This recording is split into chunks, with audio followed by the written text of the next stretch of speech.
Okay, guys. First and foremost, Enkosi kakhulu, thank you so much. Igama lami ngusiyabonga, so I have to be thankful for giving your time and your energy and being here with us, right? Now you guys have your Hennessy balls and your vests in hand. Do you know what this is about? Yeah, we're about to shoot some hoops. Damn right, you're about to take part in the Hennessy shootout. Listen, look at this step. Hello, budget. You like it? Yes. Very Nice. nice. Budget. The shoes look like they're out of my budget though. Listen. But you've always been a sneaker queen, so to speak. Yeah, I mean, look, I think I would say the last 7 years, definitely. Yeah. When did it start and how? How it started, honestly, is that there was a brand that was like, look, can we just want to give you some shoes? Sure. Come to the store.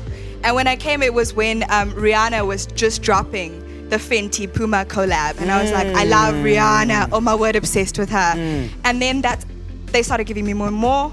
And I started rolling with the boys and being in the hip hop scene. And dude, it's like always eyes to foot. Like, what's on foot? Yeah, people make contact with your shoes before they make contact 100%. with you. Yeah. And then they compliment your shoes. Sure. And the real fact of the matter is, the sneaker community is very much a boys' club. Yeah. And I wanted to come into it and be like, listen, you can be feminine and sexy and still know your Nice. So, yeah. Cheers to that. Cheers. Thanks for the cocktail. Shout out to Hennessy. It's a pleasure. Very nice. Now, since it's ladies first, you have to allow her to shoot after you. So you'll be starting off the shootout. If you score and she doesn't, you're the winner. If you miss and she scores, you get one more chance to shoot and make the shot. If you don't, obviously she's the winner. You got the rules right? Got it. Okay. All right then. Let the games begin. Play ball! Come forward and choose your spot right after that line. Okay.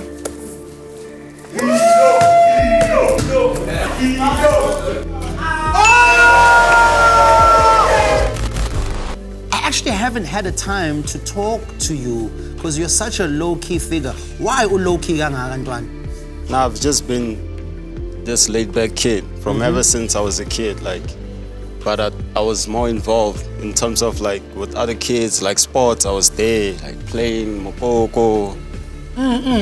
Yeah, so even in school, when I was growing up, I used to play football. I was actually team captain. For real? Yeah. Because mina bethu ngibone isithombe sakho on Instagram, and you can always judge if somebody knows basketball or not by the way they hold the ball to shoot. So you were out here with it. I'm like, yo, Khomotso, let's get 25K on this Hennessy campaign because ingathi yawazi udlala basketball. I was actually prepping a clutch there. I can see you. Yeah. I can see you. So you were a high school captain? Yeah, I was when I was in high school, the local team in my hood. I was team captain there. Now not basketball, like football. Football. So Yeah. you're footballer. I used to play football, and then adolescence kind of got to me, and then and then now I put my talent to waste in terms of football, and then I started falling in love with music. So I've been doing that ever since. Play ball! I'm gonna help you. Tilt it over. I'm just joking. Okay, cool. Kim, come on, you got this. I remember seeing you on the gram and being very surprised that you were a Zim baby. Yes. I didn't know that. Yes. What got you into SA, and was the industry something you wanted to get into all the way from Zim? Wow, look, so first of all, I'm proudly Zimbabwean. Every bio on my flag is there. Yes. And I wave it proudly. Yes. Simply because, number one, there's a lot of Zimbabweans in our industry that don't claim their heritage for whatever reasons. No disrespect, do you? But also because I think by being proud of your own heritage and where you come from, regardless of the political history, it empowers others to do the same. Sure. So you could be a small town kid from wherever and be like, that's where I'm from and I'm actually proud of it. Yeah. Not all of us are from Joe Hasselberg. I love how you wear that. Yeah. I really do. So how do I actually came here to get my education. I have an honors degree in social work and psychology. They have this proverb that they say, throw a stone in Zimbabwe, you hit a graduate. And every time I talk to someone from Zim, it's true. An accountant, everywhere. Yeah. Yes, we're highly educated. I am. Yeah. So I came here to get my degree. I got my honors degree in social work and psychology. And I'm actually a registered social worker with the NAACSSP. Wow. I know, fun fact. Wow. Yeah, so I can help all the people out there in the world. I guess even when you're working in the industry, you are doing some sort of social working and making people's lives better in one way or the other. But when did that then transform into you wanting to become in front of the camera? In my final year, I had a client that was teen pregnancy case. And we counseled her because she was 15, got her and her whole family through the process, accepted the pregnancy. She lost the baby, stillbirth, and we had to then counsel her through that. And at the exact same time, I had a medical student, third year, first generation black student at the medical campus who attempted suicide, put a knife to her throat. I was in the room counseling her through it. So I think it was a combination of seeing all the injustices in the institution, but also going through really, really heavy cases that I was like, okay, I'm taking a gap year. I need a gap year. It took a toll on you? 1,000%. Your mental health really, really suffers because you're taking on everybody's burdens and their pain and their suffering and helping them through that. And if you don't feel that, you're really in the wrong job. Sure. So I took a gap year. And I was a full-time schmodel for a year. Yeah. My parents were like, what the F are you doing? Sure. You know African parents, they don't understand. Yeah, no, like, never. Model for a job? Never. What do you mean? Never. And that actually became an incredible career of mine. For 5 years, I went from being a nobody to being one of the highest earning models in the country, doing international campaigns and commercials. And that's kind of where I got into TV. And how has it been so far? Wow! Because, a lot of people on television, they work, but they don't enjoy it. When I look at your page, when I look at you every time you are on screen, even now, during this interview, you're speaking about being a social worker and it affecting you in a very depressing way, but you're still so bubbly. You still have so much life. You have so much energy. You have so much electricity running through you. So how has television been for you? You seem to enjoy it so much. I'm absolutely passionate about what I do. And I am this bubbly person because I'm so grateful for every blessing. Like the fact that I'm sitting here with you with such an iconic brand, and you want to hear my story and I'll be able to share it. And I'm a girl from a very small town in Zimbabwe. We didn't have these legends and icons to look up to that are doing what I'm doing. Sure. I'm the first. Sure. I'm the first to be, I was the first face of MTV Africa, the first Zimbabwean to be the face of Revlon. I was on the red carpet. Give us the receipts, Kim. Okay, Don't be shy, Kim. That's what we want to hear. I flew to New York to be on the red carpet for the MTV VMAs. I'm watching J-Lo, my icon, performing. My life has been an absolute freaking movie. And how can you not wake up happy and grateful every single freaking day? It's overtime. Overtime. Hold on. Come. So which one is it now? 25. Overtime. OT, first OT, baby. Overtime, let's do it. Let's go. Homa!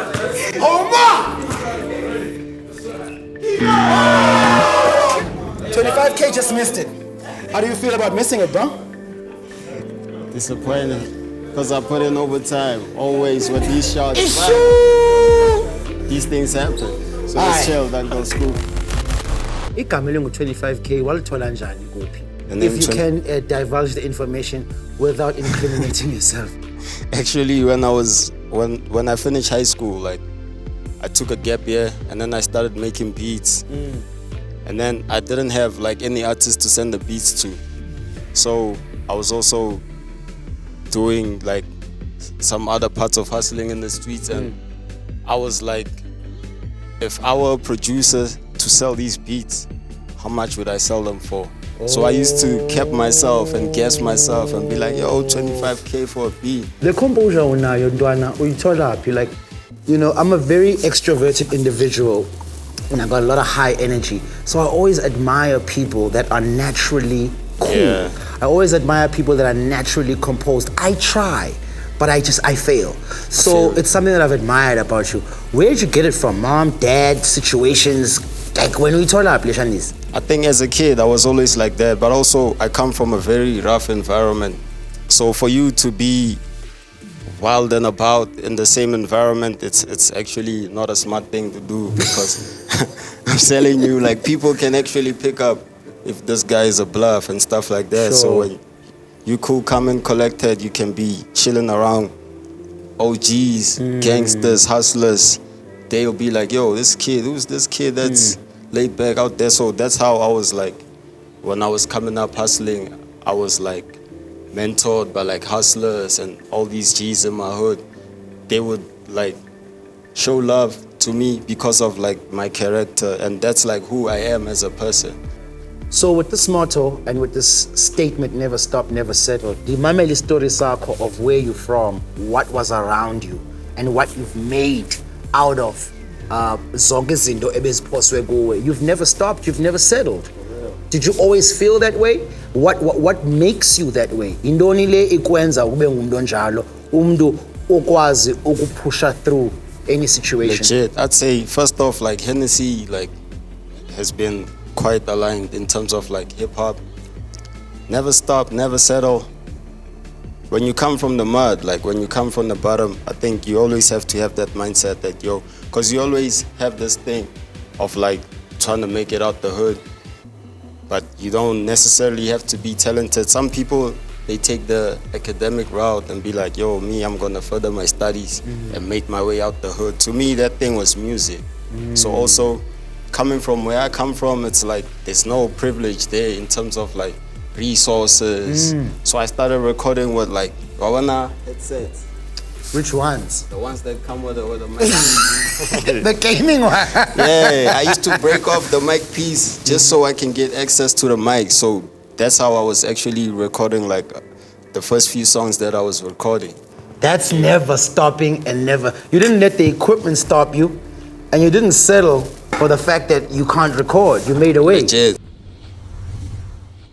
Kim Siswamwe, now, how do you feel about this chance of clinching it all? What? This is what? It's like a fluke. It's like, I'm here for it though. Sure. I'm here for this fluke. The motto for Hennessy is never stop, never settle. With the accolades and the experiences that you have just shared with us, has there been a time in your life where you felt like, I can't do this anymore, and what carried you over? What carried you through? I think our industry is very harsh, and the truth of the matter is I don't think we have enough conversations about the challenges that we face in it. And especially as creatives working for massive global companies. Yes, ma'am. I was blessed enough to work under the Viacom umbrella and work with MTV Base and MTV Africa. And like I said, I was super green going into it. That was my first TV job. You were a green screen. Super green screen, Babs. Like, I didn't understand how the business worked, and I didn't have a mentor that I could call and be like, what do I do? What about rates? What about, like, is this fair? Is this contract right? Is this, and so it really is a learn on the job thing, which is why it's amazing that we're having these conversations, because the people watching it, that I want to be a Scoop, I want to be a Kim. Listen, this is what really goes on. It's not like fabulous red carpets, parties, and celebrities all the time. Of the experiences that you have mentioned, is there anything else we're leaving behind? I made the 100 most influential Africans list. Forbes 30 under 30 was incredible. I flew to London. Okay, you can stop now. Okay, you get it. Where am I? You can't. Just do the same thing you did last time. I love 25K. I wouldn't want him to be out, because then it's going to be a gram and not a kilo. How Scoop? What's happening?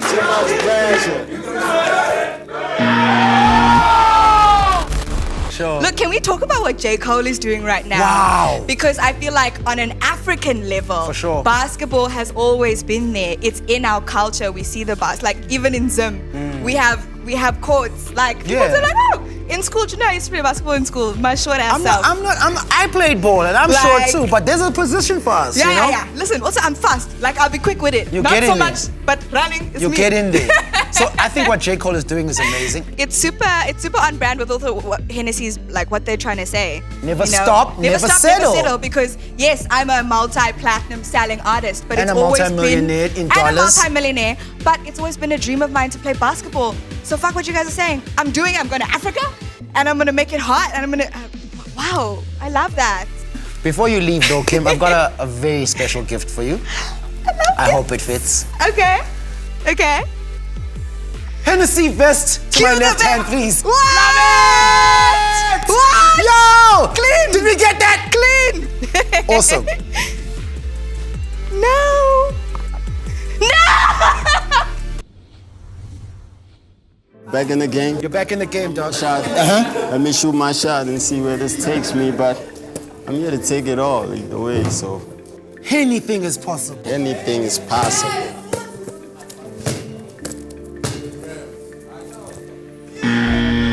Kim, he it! He missed it, Kim! When I recorded Culture Vulture,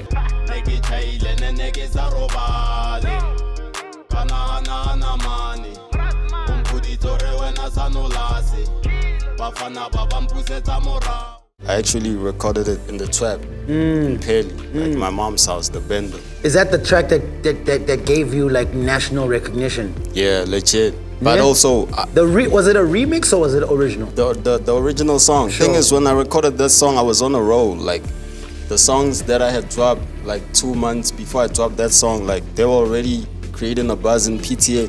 So when I recorded that song, I played it for my homie Booming. I played it for him, but he had this look on his face. I was like, what do you think about this song? He's like, this one is the one. So I played it for this other homie of mine. He was telling me, drop this song. I think I played it on like Wednesday for him. He was like, drop this song on Friday. So I hit my homie up for thoughts. I hit him up, he sent me a cover for the song, dropped the song on Friday. I had a show on Saturday. First day I performed that song. Everybody singing along. Too late. Now when I got back home, people were quoting the lyrics from the song on Twitter. Yeah. So it started now becoming a national anthem in Pretoria. Yeah. So that went on for like a year. And then a year later, I shot the visuals and that was like the end of it. Now we're going to make you an official member of the Hennessy team. So, Stolivest as a brief toch to my trusted helpers on deck. Yabonga Ndwan. Outyam. Whoa. And I didn't tell this to Kim, but the number at the back also is a reference to your birthday. Damn. Like that. We take extra care. We take extra care out here in Hennessy then. Outyam.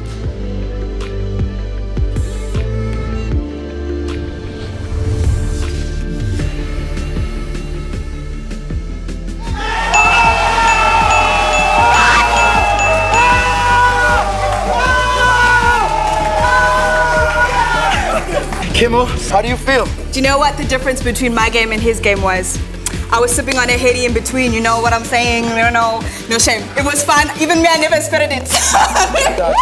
Kim Jayde beats 25 Zimbabwe, shout out! Shows him! Now Kim Jayde joins MK Fresh in the second round and continues her quest for that Hennessy Shootout Challenge trophy. In our next episode of Catching Waves, we talk to Togoza's own Mogul Juice and Southside's rapper and singer, Flame. Plus, you know the drill by now, we end the show off in a shootout. Wait, there's more. Did I tell you that we're having a Zoom interview with the only Vince Carter? It's an episode of legendary proportions. You don't want to miss it. Thanks for watching Catching Waves right here on Slikour on Life. Broadcast live